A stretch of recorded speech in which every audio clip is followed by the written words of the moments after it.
네, 지금 뭐 홍석천 선배도 갑자기 막 안경도 닦고 정신 차리고 지금 집중하려고 닦았어요. 돈 얘기구나 막 이러면서 돈 자세를 얘기구나. 고쳐 앉으셨는데 근데 그렇죠. 죄송한데 정체가 어떻게 되시길래 주식, 환율, 부동산 다 하시는 거예요? 글쎄요, 저도 뭐 두 분 박사님 앞에서 저쪽은 돈 안 되는 거 공부하신 거예요. 박사님께서 백번이 되시니까 저희 같은 사람이 이제 전략을 피는 겁니다. 저는 이코노미스트 김두원입니다. 안녕하세요. 반갑습니다. 누가 당선될 것으로 점치시나요? 사실 점치는 것보다는 제가 보는 선거에 중요한 팩터들이 있어요. 저는 경합주만 봅니다. 네. 왜냐하면 결국 승패는 경합주에서 좌우되기 때문에 경합주 중에서 제가 그나마 잘 알고 있는 것은 경제. 그렇기 때문에 경합주의 경제를 봅니다. 두 가지 시각이 있어요. 첫 번째 시각은 뭐냐면 코로나19 무섭죠. 미국에서 20만 명 넘게 사람이 죽었습니다. 실업률도 미국 실업률이 코로나19 전에는 3.4%, 3.5%여서 두 자릿수를 갖다가 지금 7.9%예요. 그렇다면 더블인 거죠. 그런데 경합주에서만 놓고 보면 미국 전체 평균의 실업률이 7.9%인데 경합주는 그보다 실업률이 낮은 지역들이 꽤 있어요. 자, 그게 의미하는 게 뭘까요? 결국 트럼프의 상대적으로 트럼프한테 상대적으로 네, 그럴 수도 있다라는 거예요. 다만 또 하나 이견은 뭐냐면 그래봤자 코로나19 이전에 3%대였는데 자, 여당입니다, 트럼프. 코로나19에 대해서 심판론 자유롭지 않아요. 네. 하지만 경합주만 놓든 특히 미국의 간접 선거를 놓고 봤을 때 여론은 한쪽으로 몰아간다 하지만 저는 뭐 이런 말씀 드리고 싶습니다. 변수는 있다. 코로나19인데도 불구하고 이 정도는 선빵이다. 그렇죠. 그러면 이제 대통령이 누가 되느냐에 따라서 우리나라 경제를 생각했을 때 어떤 후보가 당선되는 게 유리한가요? 사실 이번에 미국 대통령은 누가 되더라도 미국 경제를 위해서 일을 할 겁니다. 그렇다 보면 미국의 우선주의가 기본적으로 깔려 있다는 생각이 있고요. 그렇다면 그의 동맹국이라고 할지언정 한국에 대해서는 얼마만큼 이득이 있을까 사실 안타깝지만 누가 되더라도 한국 경제한테는 그렇게 우호적이지는 않다라는 생각을 일단 기본적으로 갖고 있어요. 다만 경제를 보는 입장에서는 그럴 수 있지만 우리가 개개인으로서 투자를 하는 입장에서는 좀 다를 수 있다. 그래서 트럼프가 되면 어떤 산업이 좀 이렇게 돈이 몰릴 것이고 바이든이 혹시 대통령이 된다면 어떤 산업에 돈이 몰릴까에 대해서 우리가 집중할 필요가 있어요. 또 그런 게 가장 관심이 많으실 거고요. 보시면 극명하게 좀 다릅니다. 트럼프는 소프트웨어라 그랬는데 저거는 반대로 좀 생각을 해봤어요. 뭐냐면 바이든이 여러 가지 정책 중에 하나가 반독점 규제법이라는 게 있어요. 지금의 이 거대 IT 기업들이 결국 이 시장의 가격 논리를 훼손할 수도 있고 일반 모든 사람들한테 부가 돌아가는 게 아니고 일부 한 집단에 편중된다. 자, 민주당은 뭐죠? 그 형평성이죠. 그렇기 때문에 이 부분에 대해서 규제를 강하게 들어가고 있습니다.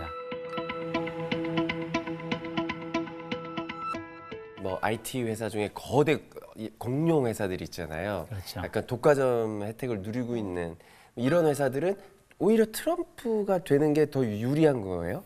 그렇다면 흔히 우리가 빵이라고 흔히 얘기를 많이 했었죠. 네네. 빵빵 뭐라고 하신 거예요? 뻥이라 그러신 거 뭐라고 그렇죠. 하신 거예요? 미국 트럼프가 뻥친다고 하는 줄 알아요. 네, 불어를 하신 흔히 건데 말씀드렸던 것처럼 전 세계 글로벌 산업을 리드하는 여러 가지 기업들이 있어요.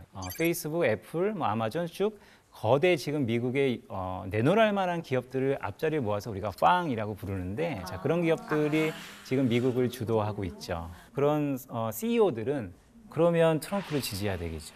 그런데 최근에 들어서 그런 사람들이 전부 바이든을 지지하고 있어요. 왜? 아이러니한 거죠. 왜냐하면 흔히 월가가 바이든에 베팅했다는 얘기가 있습니다. 월가라는 것은 자본주의의 중심에 있는 곳이에요. 돈이면 피도 눈물도 없는 것이죠. 그런데 반대편에 있는 어떻게 보면 바이든 쪽에 집중하는 이유가 뭐냐?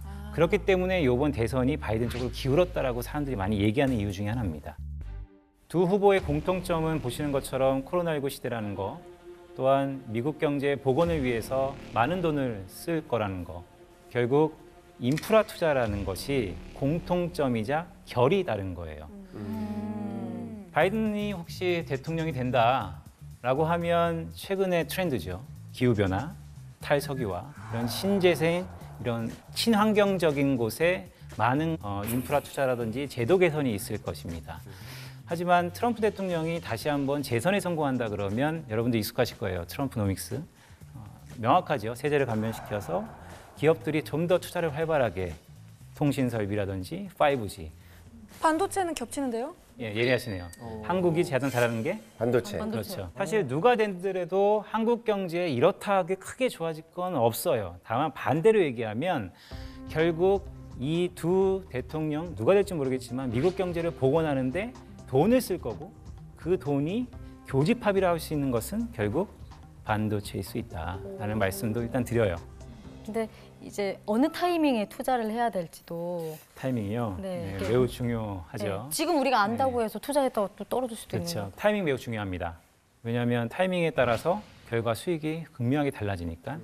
하지만 조급할 필요는 없어 보여요. 왜냐하면 믿음이 있다면 누가 되든 미국 경제를 건설적으로 끌고 간다는 돈이 집중될 거기 때문에 큰 흐름으로 보면 사실 지금 투자하든 나중에 투자하든 별반 차이는 롱텀하게 보면 그렇게 크진 않을 것 같아요. 하지만 내년은 대선이라는 올해 연말부터 특수가 이벤트가 있기 때문에 특수한 사항을 제가 한번 봤어요. 여기가 대선, 가운데 있는 게 대선이고요. D0이라는 게 대선 그 날짜를 네네. 전과 후를 봤어요. 보시면 이런 흐름이에요. 대선 전까지만 하면 우아향하거나 아니면 대선 바로 직전 20일부터 대선까지는 횡보 구간입니다. 그리고 대선 이후도 보면 횡보 구간이에요. 자, 그런데 지난 20, 30년 동안 크게 미국 사회를 흔들었던 두 가지 요소가 있어요. 그 두 가지를 제가 좀 제거해 보겠습니다. 높아져. 그렇죠. 대선 이후는 우상향하는 클래스입니다. 대선 전을 보시죠. 00년과 08년을 제외하거나 아니면 제외하지 않거나 모두 똑같다라는 거예요. 그러네요. 횡보 구간입니다. 그러니까 지민 씨가 저한테 질문 주셨죠. 언제 들어가야 되느냐? 네. 조금 단기간에 전략적으로 들어가겠다라고 보면 대선 이전보다는 대선 이후에 나오는 결과를 보고 아마 들어가는 게 좀 더 타이밍상 좋지 않을까. 항상 대선 이전에는 보합권에 이어졌기 때문이에요. 그러면은 앞으로 그 부동산 시장 어떻게 되는 건가요? 하도 왔다 갔다 하니까. 그러면은 앞으로 그 부동산 시장 어떻게 되는 건가요? 하도 왔다 갔다 하니까 또 관심 있으신 분들도 계시니까. 부동산에서 뭐가 가장 중요하냐? 지금 중요한 게 뭐냐? 부동산 가격을 결정하는 걸. 결국 글로벌리 금리입니다. 여기에 답이 있어요. 이게 미국의 GDP 대비 정부 부채입니다. 그러니까 예산을 짜려면 큰 얼개의 경제 전망이 필요해요. 그렇기 때문에 특히나 미국 의회 예산국에서 경제 전망을 한다라고 하면 매우 신뢰도가 있고요. 그 중에서도 예산의 가장 중요한 게 뭐냐면 결국 부채가 얼마나 늘어날 것이냐. 왜냐하면 부채가 늘어나면 예산을 좀 적게, 아니면 부채가 적으면 예산을 좀 많이 왔다 갔다 할 수 있기 때문에 가장 신뢰성 있고 중요한 것은 이 정부 부채의 전망입니다. 근데 CBO가 올해 어떻게 전망을 했냐면 코로나19 이후에 미국의 정부 부채 보시죠. 올해 GDP 대비 100%, 그리고 앞으로 추세적으로 올라가서 한 2050년이 되면 GDP 대비 200% 가까이 높아진다는 것이에요. 자, 이게 무슨 걸 의미하냐면 미국이 이렇게 부채가 많아진다는 거예요. 부채가 많아지면 낼 이자가 가만히 있어도 규모가 커집니다. 근데 거기에 금리가 올라버리면 이중고가 되는 것이죠. 자, 그렇다면 금리가 과연 오를 수 있을까요? 그 어느 대통령이 오더라도 미국 경제가 여기서 금리가 오르면 망하는데 망하는 게 그냥 둘까요? 아니요. 그럴 가능성은 왜냐? 누가 대통령이 돼도 미국 경제 재건과 회복이 최우선이기 때문에 설사 중단기적으로 금리가 올라간다 하더라도 적어도 내년까지는 아니면 내후년까지는 금리가 쉽게 오를 것 같지는 않다. 그런 의미에서 보면 부동산 가격 저는 상승 추세, 지금의 추세는 내년도에도 이어질 가능성이 꽤 높지 않을까. 저금리 기조가 유지가 되니까. 근데 실제로 제가 제 친구가 부동산 브로커를 미국에서 하는데요. 네. 반짝 부동산 지금이 약간 경기가 이 코로나 상황인데도 좋아지고 있고요.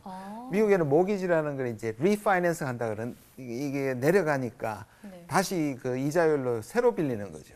그런 것들이 지금 실질적으로 집이 잘 팔린다고 하더라고요. 그러면은 이 미국 부동산과 우리나라 부동산도 약간 연관성이 있나요? 기본적인 가정에 뭐가 다 끌고 있냐면 결국 금리가 다 깔고 있다. 미국 금리가 오른다고 하면 시차를 한국 것도 갖고 그렇고. 그렇죠. 동시다발적으로 금리가 오를 수밖에 없는 게 또 이 전 세계 경제 시스템이기도 하고. 근데 요거 하나를 좀 첨부를 하고 싶어요. 경기부양책을 다 세울 거라고 말씀하셨잖아요. 사실 이번에 대통령 선거도 있는데요. 미국의 의회 선거도 있습니다. 그 선거 결과에 따라서 사실은 이게 좀 달릴 수가 있어요. 왜냐하면 하원은 아마도 민주당이 그대로 가져갈 거고 상원은 누가 가져갈지 지금 약간 박빙의 상황이고 또 우리 같은 백악관도 모르잖아요. 그렇기 때문에 만약에 이게 갈리게 되면은 이 경기부양책 법안이 통과가 쉽게 될 수도 있고 굉장히 어렵게 될 수도 있고 안 될 수도 있고 그런 부분에 대한 리스크를 조금 생각해 볼 필요는 있다고 봐요. 네, 말씀 주셨던 것처럼 사실 키예요. 오늘은 백악관의 주인에 대해서 우리가 포커스해서 논의를 했지만 그만큼 중요했던 게 의회 정치인 양원 선거도 결부돼 있어요. 만약에 트럼프가 재선에 성공했는데 나에게 힘을 줄 양원이 하원과 상원이 전부 블루웨이브, 즉 민주당 쪽이다라고 하면 생각보다 세게 부양책이 안 나올 가능성도 있어요. 반면에 바이든이 대통령이 됐는데 지금 구도는 상원이 공화당이거든요. 만약에 상원이 선거에서 지켜낸다. 그러면 또 백악관과 의회가 충돌할 수도 있고요. 그런데 의회는 사실 차치하고 대통령만 놓고 본다면 민주당, 즉 큰 정부가 대량의 재정 정책을 원하는 바이든, 이 금리가 단기간에 조금 트럼프보다는 높겠다라는 생각은 갖고 있어요. 민주당은 1980년대 이후에 전 세계, 특히 미국을 어떻게 끌고 가냐면 대규모의 부양책을 정부가 나서서 국가 경제를 주도하는 그런 정책을 피고 있습니다. 대규모의 경기 부양책이라는 것은 정부가 돈을 쓰는 겁니다. 그러면 정부가 돈을 쓰기 위해서는 재원이 필요하죠. 돈이 필요하죠. 그럼 시중에 국채를 발행을 해요. 수요와 공급에 의해서 시중의 금리가 오르기 시작합니다. 그러면 반대로 트럼프는 공화당은 약간 작은 정부를 지향합니다. 트럼프 노믹스 자체도 예산을 그렇게 크게 많이 쓰진 않았어요. 그러다 보니까 바이든이 되면 대규모 부양책이 펼쳐지고 금리가 오르겠구나. 은행 금리가. 좀 근데 더 투자 포인트가 미국 있다. 경기가 개선되는 거는 두 후보 마찬가지 누가 되든지 개선될 거라고 하셨는데 우리나라 경기가 지금 계속 안 좋잖아요. 확실히 우리나라도 따라갈까요? 좀 개선이 될까요? 그러니까 코로나19 이후에 양극화의 아픈 현실에 한국도 들어가 있는 거죠. 코로나19가 양극화를 심화시키고 있습니다. 계층 간에, 국가 간에, 산업 간에. 자, 한국도 보면 글로벌리 보면 선진국 라인에 있지만 이게 양극화가 벌어질 것 같아요. 선진국과 신흥국이 아닌 선진국 안에서도 구분. 자, 그런 의미에서 보면 한국도 여러 산업들, 아까 두 후보의 교집합에 반도체가 있었던 것처럼 어떤 산업은 거기에 편승해서 잘 될 겁니다. 하지만 경쟁력이 조금 떨어지는 산업은 어려울 수 있지 않을까라는 생각도 갖고 있고요. 결국 정답은 양극화네요. 결론은 양극화네요. 우리나라가 약속은 저는 동의하지 않습니다. 제가 호주 대사를 만났는데 주한 호주 대사를 만났을 때 자기가 한국 사람들한테 가장 놀란 게 약소국이라고 얘기하는데 너무 놀랐다는 거예요. 호주는 사실상 우리보다 경제 규모나 우리보다 사실상 더 약한 국가입니다. 국방력이나 경제력이나. 그러니까 자기가 와가지고 한국 사람들이 약소국이라고 생각하는 자체에 대해서 상당히 의문이라는 말을 저한테 했었어요. 근데 우리는 여전히 사실상 미중 사이에 있다 보니까 작게 느껴지는 것이고 우리 주변 사강이 워낙에 빵빵한 사강이라서 상대적인 느낌이라고 생각을 해요. 미국을 동맹국이나 준동맹으로 가진 국가가 세계 한 50개 정도 됩니다. 50개 플러스 알파가 되고요. 중국을 1위 국가, 무역 1위 국가로 가진 국가가 110개가 넘습니다. 그러니까 우리만 끼어 있는 게 아니고 전 세계가 끼어 있고 우리는 생각보다 상당히 영향력 있고 특히 이번에 코로나 이후로 그런 인정을 받고 있기 때문에 사실 우리가 우리 거를 챙기고 우리가 우리 국가의 운명이 되는 것이 운명을 쥐고 우리가 진취적으로 생각하는 게 더 필요하다 이렇게 생각합니다.